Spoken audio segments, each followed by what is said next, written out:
So in today's video, we are racing in South Korea. But before we make it that far, we still have to get there.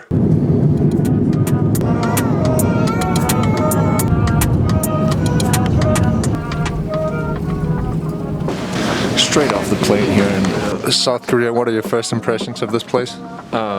It's actually, so far it's not that different, except of like the signs.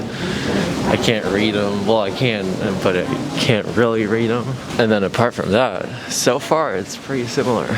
I'll find out, but I'm pretty stoked to find out how this country is. Ayman, can you just tell me what's going on right now? Well, right now we're trying to get all the stuff into the 2 buses we got. We also have to go inside there, but there's no space for us. So that will be fun. Thank you. Back to the studio. So eventually we did make it to the hotel, and what was really cool about this hotel was that it was located right next to the track, and that is super rare. It was just super fun to experience.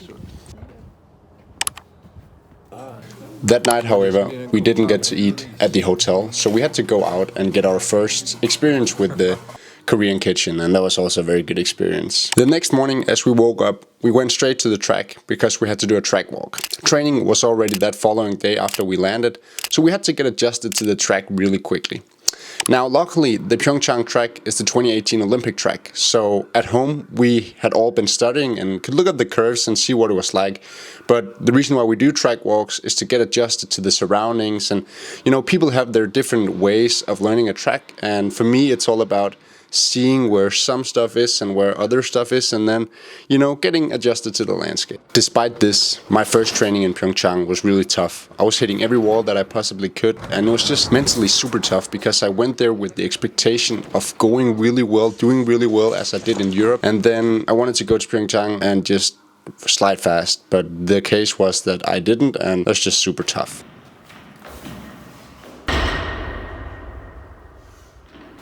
The following day, I finally got to lift some weights and just move the body around in general, and that was really good for the mind after the tough first day. And after this, things started to work out the way I wanted to, and I improved my times and my sliding got better. We moved from a 55 something time to a 54 time, and then eventually a 53 time in the last training. And during this season, I have been pretty confident in my abilities, what I could potentially end up performing at a competition. In Lillehammer I was just excited to get sliding again, and in Winterberg I wanted to do well, and in PyeongChang I definitely wanted to really attack on a good and high placing, but I was just left with uncertainty after the training runs that I did. Coming into PyeongChang, we only had 6 training runs.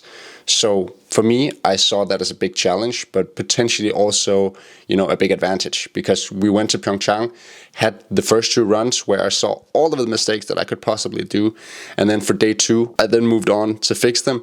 And on day 3, or maybe even day 4 in the competition, some of it just went click, and I was relatively fast compared to some of the guys who had been there for a longer time. Because when you see a problem and you look at it for an extensive period of time, you might not attack it the way that you have when you have limited resources, which is eventually what we had with only 6 training runs. But went into competition, as I said, with a bit of uncertainty, but it was a good experience, and let's move into some race commentary. Alright, ladies and gentlemen, so we are ready for the 5th ICC skeleton men's race of the season. Rasmus Johansson on the block for his first heat here in South Korea. Second time in Asia racing. Last year he was in the IBSF sanctioned race in Beijing, where he didn't live up to his expectations, but let's see what he can do here in PyeongChang. He's off to a bit of a shaky start, it looks like, but what is the start time? 4:96. Let's see what he can do here. Transition 2 to 3.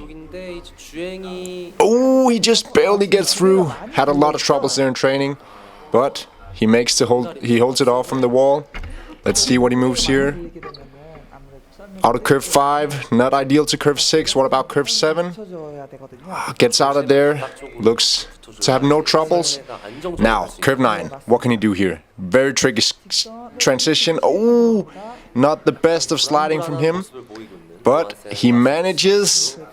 Down the bottom part of the track, just clips the wall there before 14. Now moving into 15. So what can he do? just 120 speed. And at the finish line through the last curve he goes 52.92. Professional second place. Let's see what the other sliders can do after him. And we'll be back in a moment. 저희 종목이 장비 종목이다 보니까 이제 그런 차이가 있지 않나 싶습니다. So here you have it, your men's top 10 after the first heat. Lucas David Neidiger in the lead, Samuel Meyer in second, Alexander Gassner in third. And down there, in place number 5, Rasmus Johansson. We're now moving on to heat number 2. Rasmus Johansson, number 5 after first heat, with a 52.92. What can you do here in the second one? Felix Seibel from Germany just made a good run. A lot of pressure from behind. Let's see what he can do here in the start. It looks better, more power in the first heat. What is this push? 493, 300's better. Now, once again, moving into the transition, curve 2 to 3.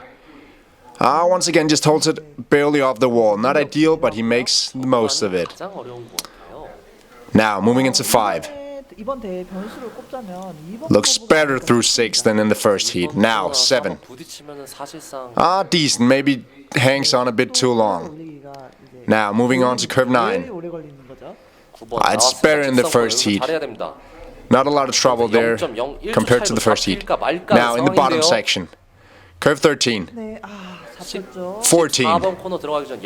And now, penultimate curve 15. Oh, no, that's good. He gets through last curve and he gets a 53.19. 53.19, a bit slower in his second than his first run.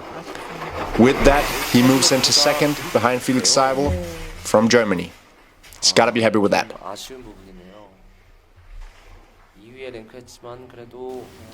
It looks as though he wanted more from that heat.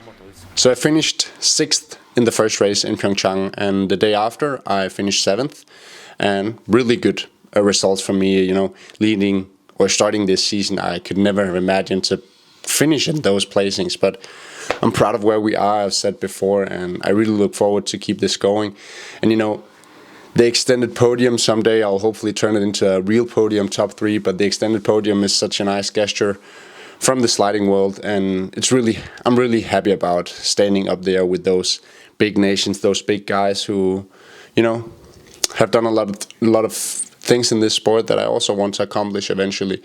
And I'm thankful for all the support that I receive, especially from our cooperation partner, the German Federation, and the single people who are helping me out there a lot. You know, also my own federation makes sure that I can get to do these things and that I'm able to compete. And then for my personal sponsors, it's also something, you know, they pay everything and make sure that I can go and make some sort of a professional lifestyle out of this niche sport that's very unique.